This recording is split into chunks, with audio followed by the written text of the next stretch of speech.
I've tried, thinking that you're going to take more drugs, it's going to make you stronger.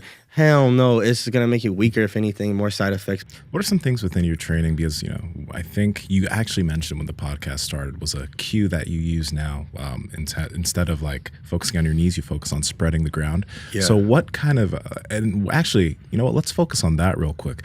When did you start focusing on the cue of spreading the ground versus just pushing your knees out? Yeah, that's crazy. Honestly, only maybe 2 years ago. Yeah. And like I said, I've been powerlifting since I was 17. I'm 28. So just recently I've started thinking about my feet. And like I said, it made my honestly, the deadlift and you sumo, right? Yeah, just so much better. Even if I were to pull conventional, I've pulled man, it's so annoying with people on Instagram with the sumo shit, bro. Like, that's just really annoying because I've pulled 705 conventional and I've done, my best sumo 765. So they're both in the 700s. And like, it's just like the way my body's built. So you really just pulled 705, right? Right, exactly. Right. Sometimes I'm just like, bro, I just want to pull like conventional just to shut people up. But like, it's just like, what's it called? Like, it just feels natural in my body. That's the best way I would say it. Like, when I'm in conventional, my fucking lower back is like sore for like weeks. When I pull sumo, my upper, like my body just, I don't even feel bad at all. Like, same. It's just, I feel good. So that's why I've just stuck with that on what works as sumo. I mean, conventional, I just don't feel strong, like bent over. And to me, it's not functional. Like, if you play sports, like you're never like bent over. You want to be upright. You play football, you're upright. You want to be in a strong upright position. You don't want to be strong like bending over.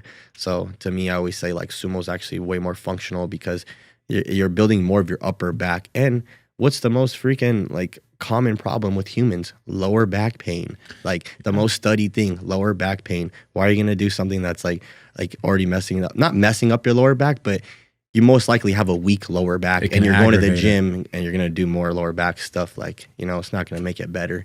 So that's why, depending on your mobility with the sumo and stuff like that. But yeah, just like learning about I would say like I said, just 2 years ago, I really just started focusing more on technique. And I feel like the higher level lifter you get, that's when you start focusing more on technique, because when you're young, you're just like, throw more weight on, I'm going to just keep on going. But once you get to a higher level of weight, you're like, bruh, like, like I've tried, thinking that you're going to take more drugs, it's going to make you stronger. Hell no, it's going to make you weaker, if anything, more side effects. But you just have to really think like once I learned how to like pull a slack out the bar and go up, I remember my deadlift went up like 50 pounds and I was just like, damn, like, that's crazy. Like, I didn't even train my training. I just learned how to pull the slack out and then come up. But I had to train at a way lighter weight how to do that, and then slowly start adding up. And that's when everything started getting better.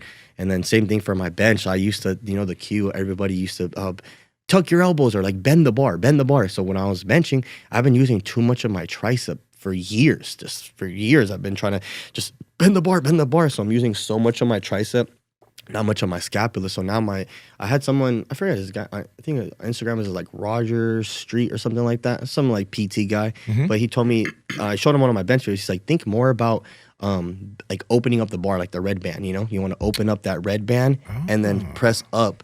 Don't think so much bend the elbows, because you're just using a ganger tricep, and your tricep is not meant to use at the bottom. It's meant to use at the top. So you want to think about like opening up that red band, pulling down with just your back. And then when you come up, like use your back and then your shoulders and triceps for the top. But if you're over cranking your elbows, when you're going down, you're using a lot of that inside tricep. So then when you get to the top, it's like your triceps already fatigued. That's why you always see people like kind of like lag up on the top. And you noticed a big difference when you I noticed a big difference because my elbows, when I was benching, it felt weird. I was like, bro, it feels like my elbows are flaring out, because like I'm so used to being like this, but now I have to like trust it more, being like my elbows like more flared out, and I felt it more like on my back.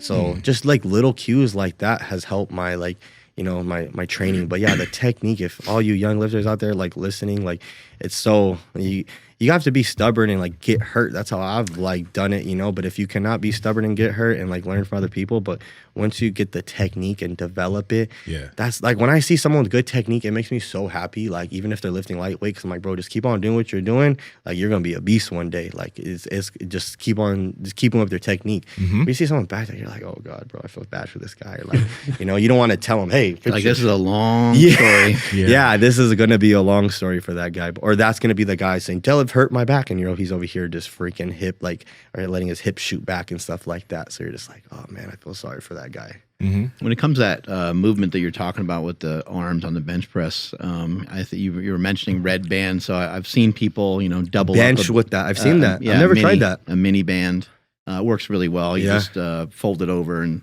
put it over each part of your forearm. And as you're benching, you're just kind of it's not moving anywhere because your hands are fixed on the barbell. But it is a good cue to kind of get you into the position you're talking about. Pause. Wait, like you'll grab the barbell, but before you'll put a band that's pulling your arms together. Yes. You'll bench like that. Yep. Interesting. Yeah. That's cool. Yeah, it's kind of a way to like grip the bar and like push like outward against the. But sometimes you just need like a cue, like you need something. It's just a cue. Sometimes the cues help you so much. The verbal is nice, but sometimes like physical. Like, oh, I'll try this band, or for us, a lot of times it's like if we use weight with something, like, oh, I'll try this stretch. Sometimes you don't feel it. It's like, I'll hold this 10-pound dumbbell and then stretch this way. And you're like, oh, okay.